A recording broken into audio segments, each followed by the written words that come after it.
하나님의 사랑과 축복이 가득한 우리 모든 성도님들 되시기를 바라겠습니다. 참 이렇게 한 해가 빨리 가고 있습니다. 오늘이 이제 11월 마지막 주일이고요. 이제 내일부터 또 마지막 12월 한 달이 시작되는데 올 한 해도 주님의 은혜 가운데 유종의 미를 거두는 우리 모든 성도님들 되실 수 있기를 바라겠습니다. 여러분들 아마 이런 경험들이 있으실 겁니다. 누군가가 와서 함께 가자라고 이렇게 했을 때 마음으로는 좋으면서도 자기도 모르게 입으로는 그런데라는 말이 먼저 나오는 그런 경험들이 있으실 것입니다. 좋습니다. 그런데 시간이 좀 가고 싶은데 일이 좀 마음은 그런데 상황이 좀 우리도 모르게 예라고 말하면서도 조건을 붙일 때가 있다라는 것이죠. 진심으로 원하면서도 온전히 응하지 못하는 그런 순간들이 우리 삶에 참 많습니다. 결혼을 앞둔 한 예비 부부가 있었습니다. 남자가 여자에게 청혼하며 물었습니다. 나와 결혼해 줄래? 여자가 대답합니다. 응, 근데 집은 어디 있어? 차는 뭘 타? 월급은 얼마야? 이러면 저는 바로 아웃이었습니다. 차도 없고 집도 없고 사례비도 작아서 말이죠. 참 저랑 결혼해준 아내한테 감사할 따름입니다. 여러분, 사랑은요 조건을 따지는 것이 아닙니다. 그런데 여러분, 우리는 예수님을 따른다 하면서도 혹시 이런 모습일 때가 있지는 않습니까? 오늘 본문에는 예수님을 따르겠다라고 나섰던 세 사람이 등장합니다. 그들은 모두 나름대로의 열정이 있었고 결심이 있었습니다. 그러나 예수님께서는 이들에게 예상치 못한 말씀을 하십니다. 환영의 말씀도 칭찬의 말씀도 아니었습니다. 오히려 날카로운 질문과 도전의 말씀이었죠. 왜 그렇게 하셨던 것일까요? 바로 예수님께서는 그들의 고백 뒤에 숨겨져 있었던 조건들을 보셨기 때문이라는 것입니다. 여러분, 주님께서는 동일하게 우리에게 묻고 계십니다. 우리도 주님을 따른다 하면서 어떤 조건을 붙이고 있지는 않습니까? 오늘 말씀을 통해서 다시 한번 그러한 조건들을 내려놓고 순수하게 주님 앞에 믿음을 회복하고 따를 수 있는 은혜가 넘칠 수 있기를 주의 이름으로 축원합니다. 먼저 첫 번째로 우리에게 주시는 교훈은 열정 뒤에 숨겨진 조건을 내려놓아야 한다라는 것입니다. 우리 57절 말씀을 다시 한번 같이 읽어볼까요? 57절입니다. 길 가실 때에 어떤 사람이 여짜오되 어디로 가시든지 나는 따르리이다. 아멘. 여러분, 만약에 저한테 와서 목사님 신학교 가겠습니다 라고 하면 지금 같으면 바로 추천서를 써줄 것 같아요. 제가 청년 사역을 할 때만 해도 신학교 간다고 오는 친구들이 있으면 기본 2번 거절하고 3번째 그래도 가겠다라고 하면 그제서야 제가 추천서를 써줬었거든요. 그런데 여러분, 예수님께서의 반응이 의외입니다. 이 사람을 칭찬하시거나 환영하시는 것이 아니라 뭐라고 말씀하세요? 우리 58절 한번 읽어볼까요? 예수께서 이르시되 여우도 굴이 있고 공중의 새도 집이 있으되 인자는 머리 둘 곳이 없도다 하시고. 아멘.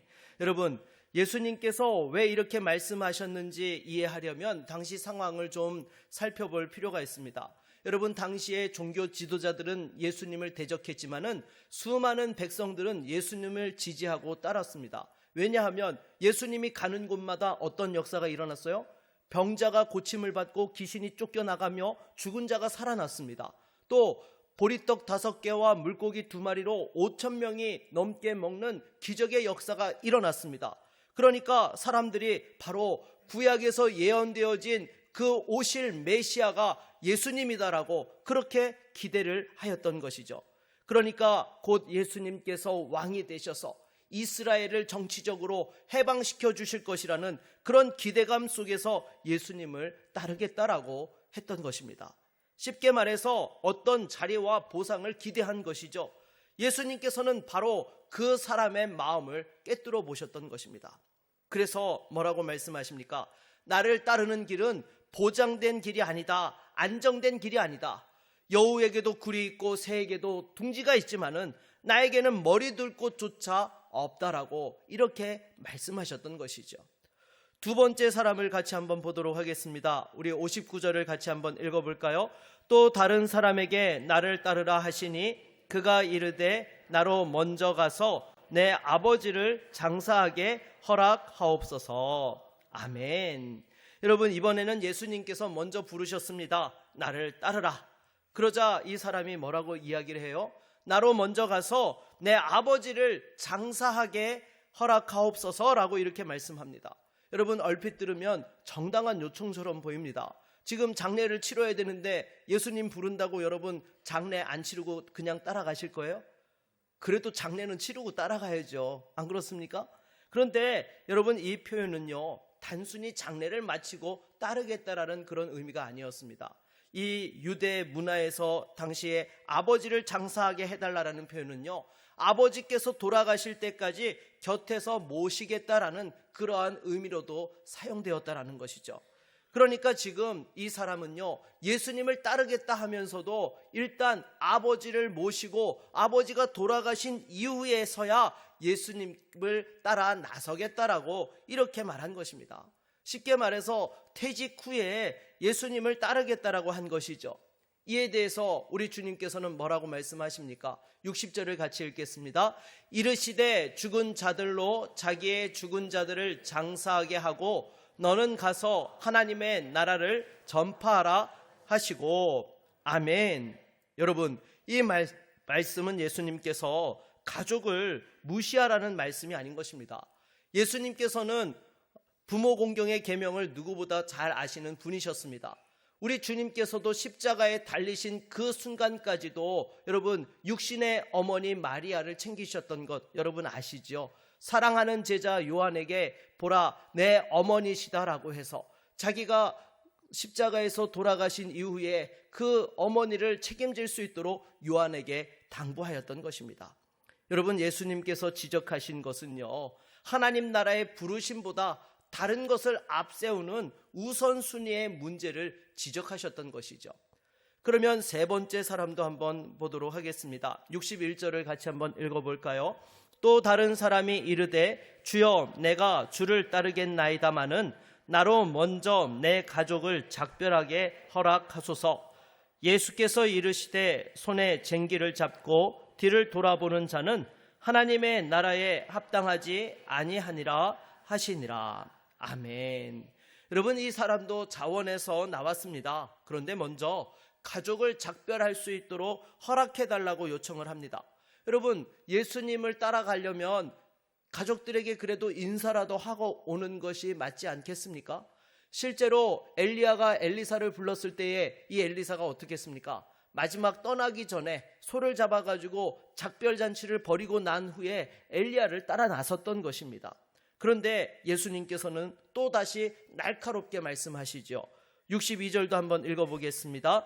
예수께서 이르시되 손에 쟁기를 잡고 뒤를 돌아보는 자는 하나님의 나라에 합당하지 아니하니라 하시니라. 아멘. 여러분, 예수님께서는요, 이 사람의 마음속에 남아있는 그 미련을 보셨다라는 것이에요. 가족들에게 작별 인사한다라는 말은 단순한 인사가 아닙니다. 인사하러 갔는데 가족들이 가지 말라고 붙잡으면 어떻게 할 마음이었던 거예요?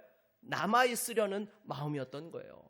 예수님, 제가 가고 싶었는데 가족들이 너무 만류해서 제가 어찌할 바가 없습니다. 죄송합니다. 못 따라가겠습니다. 이러려는 두 마음을 품고 있었다라는 것입니다. 사랑하는 여러분, 이 세 사람의 공통점이 무엇이었습니까? 모두 예수님을 따르겠다라고 말했습니다. 열정이 없는 사람들이 아니었어요. 그러나 이들에게는 각자 포기하지 못하는 조건들이 있었습니다. 첫 번째 사람에게는 안정이라는 조건이, 두 번째 사람에게는 부모라는 조건이, 세 번째 사람에게는 관계라는 조건이 붙어 있었던 것입니다. 여러분, 안정도 가족도 관계도 다 소중한 것입니다. 그러나 그것들이 주님 앞에 놓이는 순간에 좋은 것이 가장 좋은 것을 가로막게 되는 그런 일들이 벌어지게 되는 것이죠. 여러분, 대학생 때에 은혜를 받고 선교사로 헌신하겠다고 이렇게 결단했던 한 청년이 있었습니다. 그런데 결혼을 하면서 이렇게 이 선교지에 가는 것을 늦추게 되었습니다. 왜냐하면 자매가 선교에 대한 마음이 1도 없었기 때문인 것이었습니다. 그리고 또한 직장에 취업을 해가지고 일을 하면서 아무래도 자격증도 준비하고 해야 되다 보니까 또 이런저런 연유로 인해서 하나님, 제가 조금만 더 있다가 갈게요 라고 미뤘던 거예요. 그러다 보니까 20대 초반에 하나님 앞에 선교사로 가겠다라고 헌신했는데 문득 돌아보니 나이가 40이 훌쩍 넘어 있었던 것이었습니다. 그리고 하루는 하나님 앞에 말씀을 읽고 기도하는데 우리 주님께서 언제 약속을 지키겠느냐라고 이렇게 말씀하시는 것 같이 느껴졌던 것입니다. 그래서 이제 더 이상 미루면 안 되겠구나 싶어가지고 아내에게 이야기를 했습니다. 그랬더니 여러분, 이 아내가 결혼할 때 선교에 대한 생각이 1도 있었어요? 없었어요? 없었어요. 그러니까 대번에 선교지 가려면 이혼하고 가라고 그렇게 나와버린 것이었습니다. 그리고 자녀들도 자기들 공부해야 된다라고 못 간다라고 이야기를 하는 것이었어요. 그렇지만 나중에 선교사님이 되셨는데 이분이 간절히 하나님 앞에 기도한 거예요. 하나님, 이번에는요 제가 물러서지 않겠습니다. 가족들이 뭐라고 하더라도 하나님 저를 보내주시고 가족들의 마음을 돌이켜 주십시오. 그렇게 한 달 동안 작정 기도를 간절히 했는데 갑자기 그 아내 되시는 집사님이 마음을 내려놓은 거예요. 당신이 가겠다라고 하면 뭐든지 같이 따라가겠노라고. 그래서 선교지로 가게 되었는데요. 지금은요 그 남자 선교사님보다도 여자 선교사님이, 사모님이 더 열심히 사역을 하시는 거예요. 그리고 아이들도 공부 때문에 고민하면서 따라갔는데 또 하나님께서 은혜를 주셔서 그 큰딸은 폴란드의 의대를 졸업할 수 있도록 하나님께서 또한 그 길을 열어주셨던 것입니다. 여러분, 우리가 주님을 따른다고 하면서 어떤 조건을 붙이고 있습니까? 하나님, 제 사업이 좀 안정되면 섬길게요. 하나님, 아이들이 좀 크고 나면 제가 봉사하겠습니다. 하나님, 이 문제를 제가 원하는 대로 해결해 주시면 하겠습니다라고 그렇게 여러분 우리가 조건을 붙이고 있지는 않습니까? 하지만 우리가 그 조건들을 내려놓고 따를 때에 우리 주님께서 기뻐하시고 그 가운데 우리가 생각지 못한 은혜의 길이 있다라는 것입니다. 우리 옆에 있는 분들과 이렇게 한번 인사하도록 하겠습니다. 조건 없이 주님을 섬깁시다. 네, 무엇 없이 섬겨야 된다고요? 네, 조건 없이. 다시 한번 조건 없이 섬기실 수 있기를 바라겠고, 또 내년에도 구역장으로, 권찰로, 교사로, 또 전도회 회장으로 열심히 섬겨주실 수 있기를 바라겠습니다. 네, 아멘이 별로 안 들리는데요. 네, 다시 한번 묻겠습니다. 열심히 섬기시기를 바라겠습니다. 네, 함께 주님을 섬기는 은혜가 있기를 바라겠습니다. 두 번째로 우리에게 주시는 교훈은요, 예수님이 요구하시는 길은 자기 부인과 십자가의 길이라는 것입니다. 여러분, 그래서 마태복음 16장 24절을 보면은요, 우리 예수님께서 이렇게 말씀하세요. 같이 한번 읽어볼까요? 이에 예수께서 제자들에게 이르시되 누구든지 나를 따라오려거든 자기를 부인하고 자기 십자가를 지고 나를 따를 것이니라. 아멘. 여러분, 이 말씀에서 핵심은요 바로 자기 부인인 것입니다. 여러분, 자기 부인이라고 하면은요 어떤 분들은 조금 오해를 합니다. 단순히 욕심을 내려놓는 것이 자기 부인이다, 금욕적인 삶을 사는 것이 자기 부인이다라고 이렇게 생각을 하세요. 물론 그런 의미들도 포함되어져 있습니다. 하지만 성경이 말씀하고 있는 자기 부인은요 훨씬 더 깊은 의미를 가지고 있는 것이죠. 여러분, 성경이 말씀하시는 자기 부인이 무엇입니까? 내 삶의 중심에서 나를 내려놓는 것입니다. 여러분, 우리 모두는요 태어날 때부터 다 자기 삶의 중심에 나를 놓고 살아가는 것입니다. 내가 원하는 것, 내가 필요한 것, 내가 계획한 것을 가장 중요하게 생각합니다. 이것이 인간의 본성인 것입니다. 그런데 자기 부인은 무엇입니까? 그 자기 중심에 있는 나를 끌어내리고 그 자리에 예수님을 나의 왕으로 모시는 것입니다. 그래서 내가 원하는 것보다도 우리 주님께서 원하시는 것을 택하는 것, 그것이 바로 자기 부인의 삶인 것이죠. 그런데 여러분, 우리는 종종 신앙 안에서도 우리 자기 자신을 찾으려고 할 때가 있다라는 것입니다. 우리가 분명히 하나님 앞에 봉사를 하고 헌신을 하고 섬김을 하면서도 어떠한 마음들을 내려놓지 못할 때가 있습니까? 다른 사람들에게 인정받고 그래도 내가 이 정도의 사람이라고 또 사람들에게 나를 드러내며 또 내가 아니면 안 된다라는 그러한 자기 프라이드를 여전히 붙잡고 있을 때가 있다라는 것입니다. 그런데 여러분, 우리 주님보다도 내가 앞서는 순간에 그것은 더 이상 예수님을 섬기고 봉사하며 헌신하는 것이 아니다라는 것이죠. 그것은 예수님을 이용하는 것이 된다라는 것입니다. 여러분, 예수님은요, 내 인생에서 옆에서 도와주시는 보조 출연자가 아니십니다. 오히려 그분의 이야기 속에 우리가 또한 부르심을 받아서 또한 쓰임받는 존재가 되었다라는 것이죠. 그래서 빌립보서 3장 8절을 보면은요, 우리 한번 읽어볼까요? 또한 모든 것을 해로 여김은 내 주 그리스도 예수를 아는 지식이 가장 고상하기 때문이라. 내가 그를 위하여 모든 것을 잃어버리고 배설물로 여김은 그리스도를 얻고. 아멘. 여러분, 사도 바울에게는 인간적으로 자랑할 것들이 참 많았습니다. 먼저 첫 번째로 로마 시민권자였습니다. 당시에 이것은 엄청난 파워를 가지고 있었던 것이죠. 그리고 또한 최고의 학벌과 바리새인으로서의 지위와 열심 있는 신앙과 또한 율법적인 의를 가지고 있었던 것입니다. 그러나 사도 바울은 이 모든 것들을 뭐라고 표현합니까? 배설물이라고 표현하고 있습니다. 왜냐하면 예수 그리스도를 얻기 위해서 이 모든 것들을 내려놓았다라는 것이죠. 여러분, 사도 바울에게는 자기 부인이 무엇이었느냐, 자신이 가지고 있는 인간적인 자랑거리들을 또한 자기가 이루었던 업적들을 다 배설물처럼 내던지는 것이 자기 부인이었던 것입니다. 여러분, 독일의 신학자였던 본헤퍼는 이런 말을 했습니다. 그리스도께서 한 사람을 부르실 때 그분은 그에게 와서 죽으라고 명하신다라는 이런 말을 남겼어요. 어떻게 들으면 좀 무섭게 들리지 않습니까? 아니, 불러가지고 죽으라고 할 것 같으면 뭐하러 부르시나요? 라고 이렇게 생각해 볼 수 있습니다. 그러나 여러분, 이것은요, 귀한 영적인 진리를 담고 있죠. 우리가 예수 안에서의 참된 생명과 은혜와 축복을 제대로 누리려면요, 내가 죽고 예수로 살아야지만 그 은혜와 축복을 경험할 수 있기 때문인 것입니다. 그래서 갈라디아서 2장 20절에서 사도 바울이 이렇게 고백했잖아요. 우리 한번 읽어볼까요? 내가 그리스도와 함께 십자가에 못 박혔나니 그런즉 이제는 내가 사는 것이 아니요 오직 내 안에 그리스도께서 사시는 것이라. 아멘. 여러분, 나의 자아가 십자가에서 죽고 또한 예수의 부활로 살아날 때에 새 생명의 은혜와 능력이 나타나는 것입니다.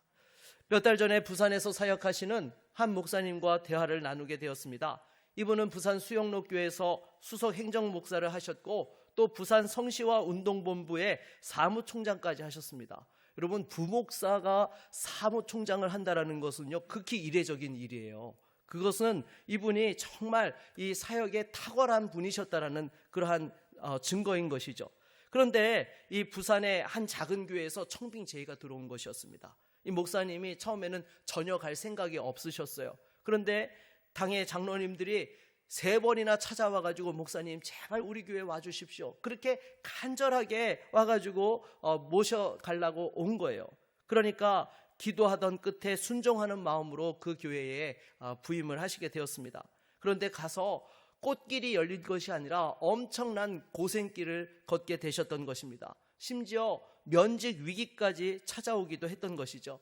그럼에도 이 목사님께서 포기치 아니하고 20년이 넘게 목회를 하시면서 이 교회가 완전히 체질이 바뀌어지게 된 거예요. 사랑과 은혜가 넘치는 그런 정말 좋은 교회가 된 것이죠.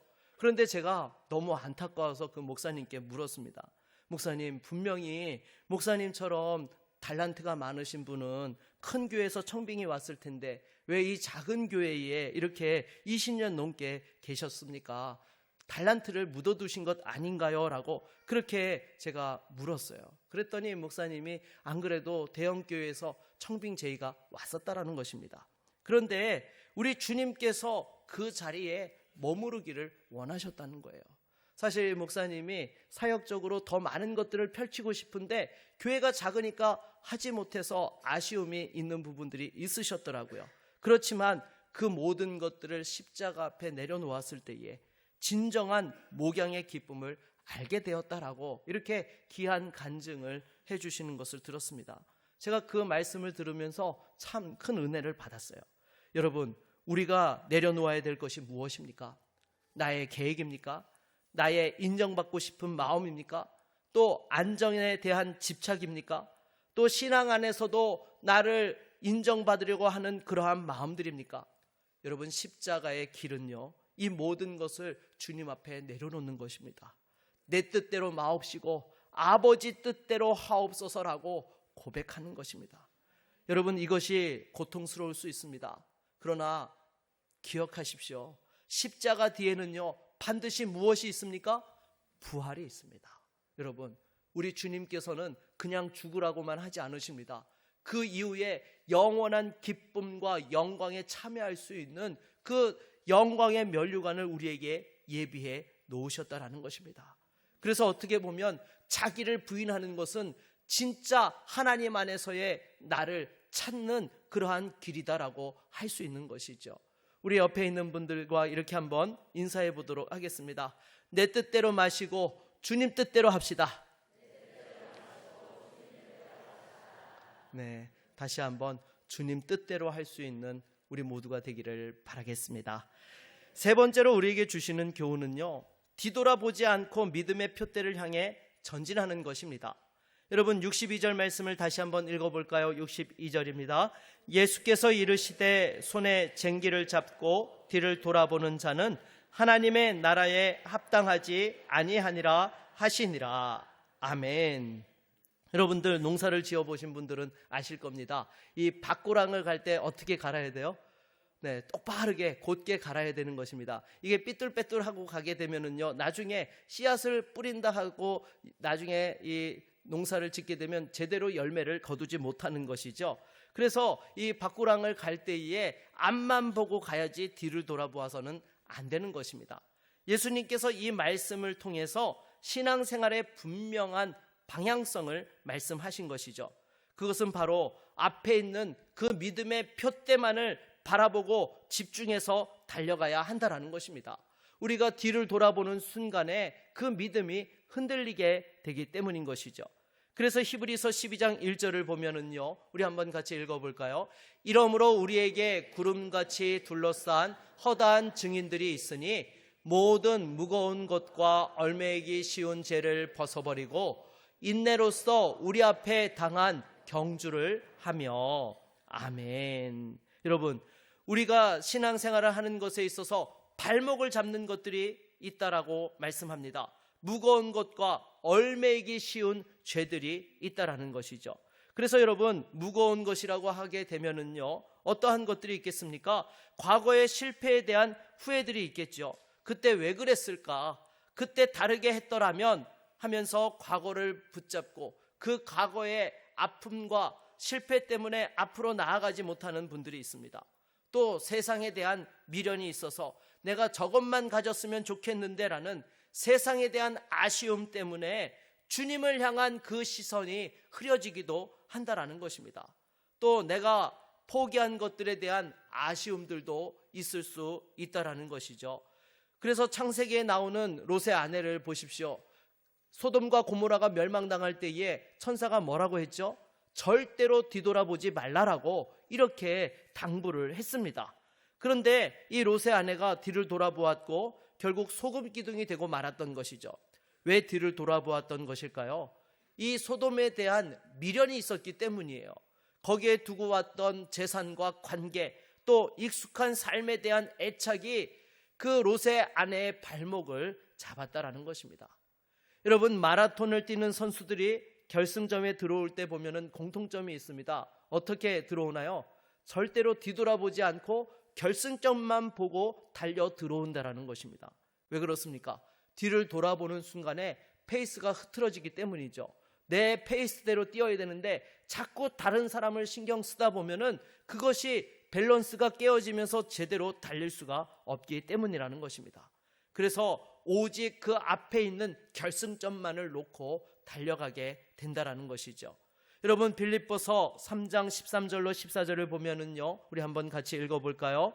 형제들아, 나는 아직 내가 잡은 줄로 여기지 아니하고 오직 한 일, 즉 뒤에 있는 것은 잊어버리고 앞에 있는 것을 잡으려고 표대를 향하여 그리스도 예수 안에서 하나님이 위에서 부르신 부름의 상을 위하여 달려가노라. 아멘. 여러분, 사도 바울에게는요, 돌아볼 과거가 있었습니다. 그는 교회를 핍박했던 사람이었죠. 스데반이 죽을 때에 그 증인으로 섰던 사람이 바로 사도 바울이었던 것입니다. 성도들을 가두어 잡아서 가두었고, 또 그것으로 인한 죄책감들이 분명히 괴롭혔을 것입니다. 동시에 또한 인간적인 화려한 과거도 있었죠. 아까 말씀드렸던 로마 시민권자였고 바리새인 중에 바리새인이었고, 그러한 자부심이 자기를 붙잡을 수도 있었습니다. 그리고 또한 주님 앞에 부르심을 받은 이후에도 사역을 감당하며 수많은 교회를 개척하고 열매를 맺으면서 그에 대한 자부심도 있을 수 있었을 것입니다. 그러나 사도 바울은 이렇게 선언하죠. 뒤에 있는 것은 잊어버리고, 그러니까 과거의 영광도 자랑도 또 정말 그 모든 것들을 뒤로 하고 오직 앞에 계신 예수 그리스도만을 바라보겠다라는 것입니다. 사랑하는 여러분, 지금 여러분의 신앙을 발목 잡고 있는 것들이 무엇입니까? 여러분을 자꾸 뒤돌아보게 하는 것이 무엇입니까? 어쩌면 세상에 대한 미련일 수도 있고, 어쩌면 과거에 대한 상처일 수도 있습니다. 그리고 어쩌면 내가 이룬 업적에 대한 안주하고 싶은 마음일 수도 있을 것입니다. 그러나 여러분, 우리 주님께서는요, 우리를 그리스도의 군사로 부르셨다라는 것입니다. 디모데후서 2장 4절 말씀 같이 한번 읽어보겠습니다. 병사로 복무하는 자는 자기 생활에 얽매이는 자가 하나도 없나니 이는 병사로 모집한 자를 기쁘게 하려 함이라. 아멘. 여러분, 군인은 전쟁터에서 고향 생각에 빠져 있으면 안 됩니다. 지금 자신에게 주어진 명령이 무엇인지를 바로 알고 그 명령에 집중해서 앞을 향해서 전진해야 되는 것입니다. 그래야 승리할 수 있는 것이죠. 여러분, 뒤에 있는 것들에 매이지 않고 또 안주하지 않고 오직 앞에 계신 주님만 바라보며 달려가는 것이 진정한 참된 성도의 삶인 것입니다. 쟁기를 잡고 앞만 보면서 밭을 가는 농부처럼, 또 결승점을 바라보고 달리는 선수들처럼 우리도 예수님만 바라보며 달려갈 수 있는 우리 모두가 될 수 있기를 바라겠습니다. 말씀을 맺겠습니다. 여러분, 이제 한 해를 마무리하는 12월의 문턱에 있습니다. 지나온 시간을 돌아보면서 우리가 입술로 주님을 따르겠다 고백하면서도 여전히 이 핑계 저 핑계로 내려놓지 못하고 있는 것들이 있지는 않습니까? 우리 주님께서 분명하게 우리에게 말씀하십니다. 그러한 모든 것들을 내려놓고 철저히 자기를 부인하며 십자가를 지라고 말씀하십니다. 내 인생의 왕자에서 내가 내려오고 대신 예수 그리스도를 왕으로 모시라고 말씀하고 있습니다. 여러분, 이 길은 때로는 좁고 험해 보이기도 합니다. 그리고 어렵기도 합니다. 그러나 여러분, 두려워하지 마십시오. 우리 주님께서 여러분들을 절대로 홀로 버려두지 않으십니다. 하나님의 강한 팔로 여러분들을 붙잡아 주셔서 감당할 수 있는 힘을 주시고, 또 감당치 못할 때에는 피할 길을 내시사 그 일들을 또한 이루어 갈 수 있도록 걸음걸음 인도해 주시는 것입니다. 그래서 우리가 끝까지 그 믿음의 길을 걸어갈 때에 그 끝에서 우리 주님께서 잘하였도다 착하고 충성된 종아 칭찬하시면서 영광의 면류관을 씌워 주실 것입니다. 그래서 우리 주님께서 지금도 우리를 부르고 계십니다. 눈에는 아무 증거 안 보이고 귀에는 아무 소리 안 들리고 손에는 잡히는 것이 없어도 주여 나는 믿습니다. 주여 나는 주의 말씀에 굳세게 섭니다.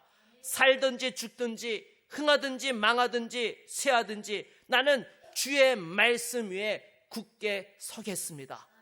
그래서 이제 손에는 그 사명의 쟁기를 쥐고 눈에는 그 하나님의 나라를 품으며 가슴에는 오직 예수 그리스도를 품고 세상에 주는 조건이 아니라 하나님 주시는 그 영광을 향해서 멈춤 없이 달려갈 수 있는 저와 여러분 모두가 다 될 수 있기를 주의 이름으로 축원합니다. 우리 다 같이 찬양하고 말씀을 의지하여 기도하겠습니다.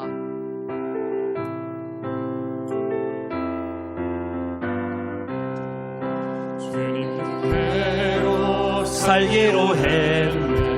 주님 뜻대로 살기로 했네. 주님 뜻대로 살기로 했네. 뒤돌아서지 않겠네. 이 세상 사람 날 몰라줘도, 이 세상 사람 날 몰라줘도, 이 세상 사람 날 몰라줘도 뒤돌아서지 않겠네. 세상 등지고 십자가 보내. 세상 등지고 십자가 보내. 세상 등지고 십자가 보내. 뒤돌아서지 주님 뜻대로 살기로, 주님 뜻대로 살기로 했네. 주님 뜻대로 살기로 했네. 주님 뜻대로 살기로 했네. 뒤돌아서지 않네. 이 세상 사람, 이 세상 사람 날 몰라줘도, 이 세상 사람 날 몰라줘도, 이 세상 사람 날 몰라줘도 뒤돌아서 세상 등지고, 세상 등지고 십자가 보내. 세상 등지고 십자가 보내. 세상 등지고 십자가 보내. 뒤돌아서지 않겠네. 여러분, 이 시간 말씀을 의지하여서 함께 기도합시다. 우리가 주님 뜻대로 산다 하면서도 자꾸 뒤돌아보고 있지는 아니하였습니까? 여러분, 앞을 보고 달려야 됩니다. 뒤돌아보면 안 됩니다. 다시 한번 우리가 함께 주님 바라볼 수 있도록 은혜를 주시고, 이 모든 세상의 그 영광과 또 주님 우리의 그 아픔과 또 그 모든 것들에 안주하지 아니하고 다시 한번 믿음의 푯대를 향하여 달려갈 수 있도록 우리를 붙들어 주시옵소서. 함께 기도하겠습니다. 주여, 하나님 아버지, 이 시간 다시 한번 말씀을 의지하여 기도하며 나아갑니다. 우리가 정말로 주님을 따른다 고백하면서도 나도 모르게 세상을 기웃거리며 나의 과거의 아픔과 또 현재의 성공에 안주하면서 믿음의 푯대를 바라보지 않고 주님 안주하고 있었던 그 모든 것들을 시간 주 앞에 고백합니다. 다시 한번 우리 손에 그 사명의 증기를 잡게 하여 주시옵소서. 오직 하나님 나라만을 바라보게 하여 주시옵소서. 오직 예수 그리스도를 품게 하여 주시옵소서.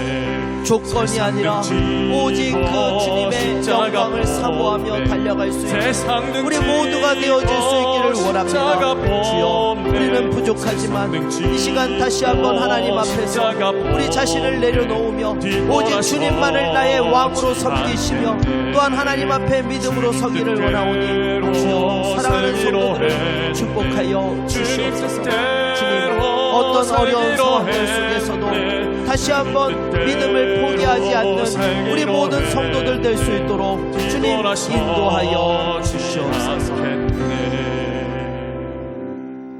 예수 그리스도의 이름으로 기도드립니다. 아멘.